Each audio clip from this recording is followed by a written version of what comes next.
তো হইছে না ভাই। আসসালামু আলাইকুম। হ্যালো ভিউয়ার্স, আজকে আমি শেয়ার করব ব্লেন্ডারে বিট করে কিভাবে 4 ডিমের একটি পাউন্ড কেক রেসিপি। এখানে রয়েছে আমার ডিম। এই যে এটা হচ্ছে আমার হাতে বানানো একটি টিনের তৈরি ওভেন। এখানে আমি কেকটি বেক করব। চিনি, এই যে ডিম, তেল, বেকিং পাউডার, এসেন্স, আমি কিছু নিয়েছি মুরব্বা, বাদাম আর কিছু চেরি ফল। এটা হচ্ছে ব্লেন্ডার। এখানে তাহলে দেখতে থাকেন আমার সাথে।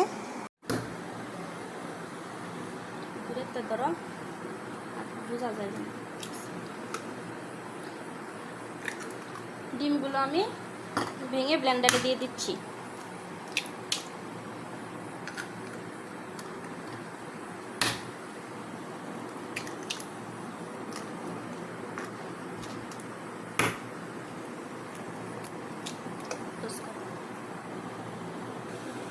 এখন আমি চিনি দিয়ে দিচ্ছি। আমার এই কাপ দিয়ে মেপে 2 কাপ চিনি দিব।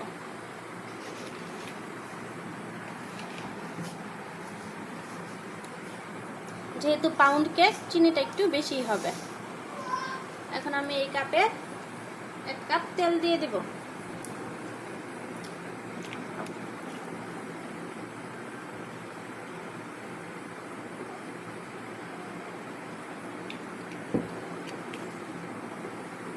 এই কাপ দিয়ে মেপে 1 কাপ তেল দিয়ে দিলাম। তেল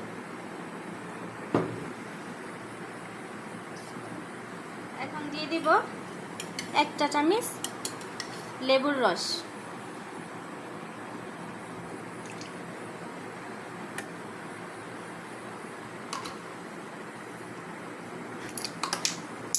আর দিয়ে দিব 1 চা চামচ ভ্যানিলা এসেন্স। পুশ করো, ভ্যানিলা এসেন্স 1 চামচ দিব না, পুশ করো। এখন সব উপকরণগুলো একসাথে ব্লেন্ডার করে নিব।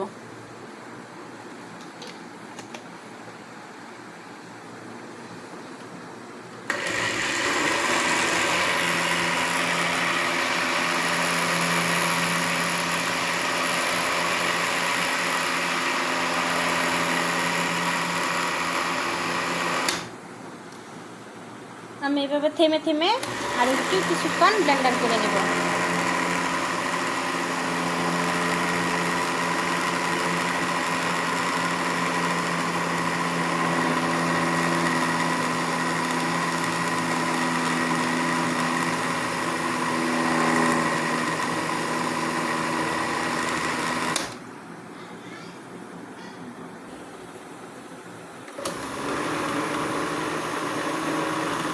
আমি এভাবে থেমে থেমে 2 মিনিট ব্লেন্ডার করে নিলাম, চিনিগুলো সম্পূর্ণ গুঁড়ো হয়ে যাওয়া পর্যন্ত। এখন এগুলো একটা বাটিতে ঢেলে নেব। এখন আমি বাটিতে ঢেলে নিচ্ছি।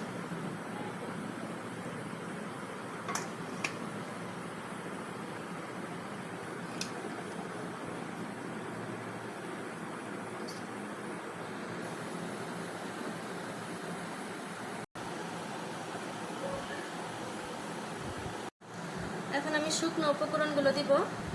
আমার এই কাপের অর্ধেকের বেশি আমি নিয়ে নিয়েছি ময়দা। এভাবে দিয়ে দিব 2 কাপ পরিমাণ ময়দা।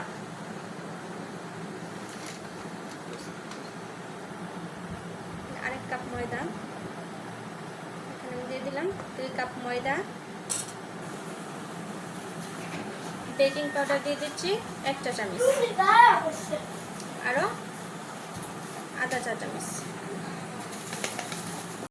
এখানে 10 টাকার দামের গুঁড়ো দুধের প্যাকেট দিয়ে দিলাম 2 প্যাকেট।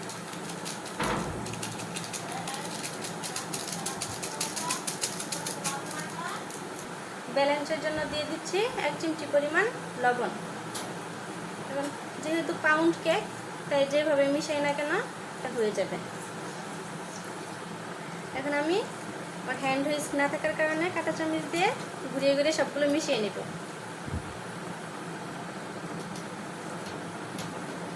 মুরব্বাগুলোকে ময়দা দিয়ে একটু কুট করে নিতে হবে, তাহলে মুরব্বাগুলো একবার নিচে চলে যাবে না। এই প্রসেসটা করা খুবই জরুরি, আর না হলে মুরব্বাগুলো সব দেওয়ার সাথে সাথে নিচে চলে যাবে। এভাবে দিলে মুরব্বাগুলো উপরে বেশি থাকবে বা সব জায়গায় সমানভাবে থাকবে। আমি মোল্ডের মধ্যে একটু তেল দিয়ে নিচ্ছি, যেহেতু তেল দেওয়ার পর আমি এটার মধ্যে একটি লেখালেখির কাগজ দিয়ে নিব ভালো করে তেল দেওয়ার জন্য।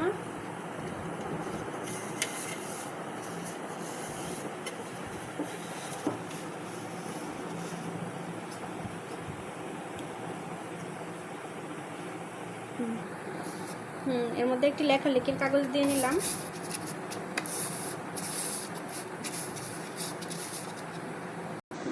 এখন আমি মোল্ডের মধ্যে ঢেলে নিচ্ছি। তো উপর থেকে ডালতে হবে যেন সবটা ভালো করে ছড়ায়। তারপর মাঝখানে আমি আরো দিয়ে দিচ্ছি কিছু মুরব্বা,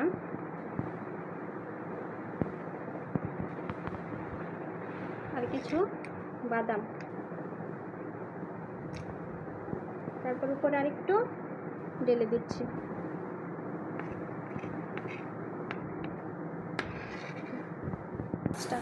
আমি ভালো করে একটু ড্যাপ করে নিচ্ছি।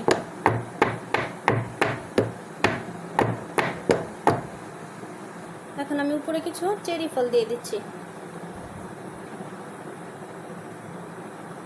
তো হচ্ছে ডেকোরেশনের জন্য, দেখতেও ভালো লাগবে প্লাস খাইতেও ভালো লাগবে। আপনারা না চাইলে স্কিপ করতে পারেন। দূরে যাওয়া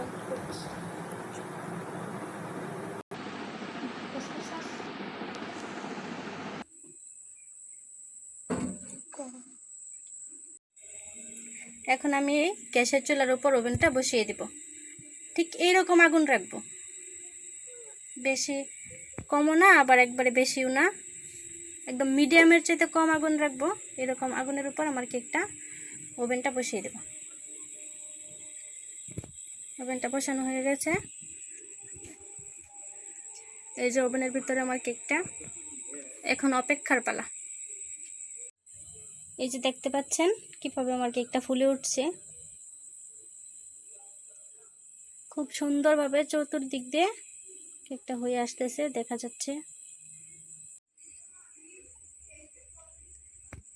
আপনারা দেখতে পাচ্ছেন আমার কেকটি হয়ে গেছে, দেখেন ফুলে কত বড় হয়ে গেছে। মাশাআল্লাহ, কেকটি হয়ে গেছে। এখন আমি কেকটি এখান থেকে নামিয়ে নিব।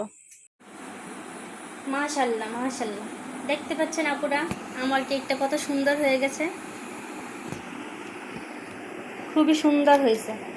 দেখেন কত সফট, কত স্পঞ্জ, আর কত বড় হয়েছে কেকটি। আসলে না দেখলে বিশ্বাস করা যায় না, কালারটা অসম্ভব সুন্দর আসছে, খুবই সুন্দর হয়েছে।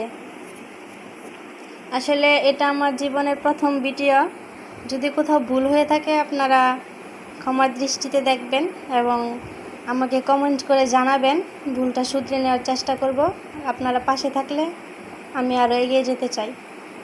আর নতুন নতুন ভিডিও পেতে এরকম আমার চ্যানেলটা অবশ্যই সাবস্ক্রাইব করে দিবেন। আশা করি আপনারা আমার পাশে থাকবেন।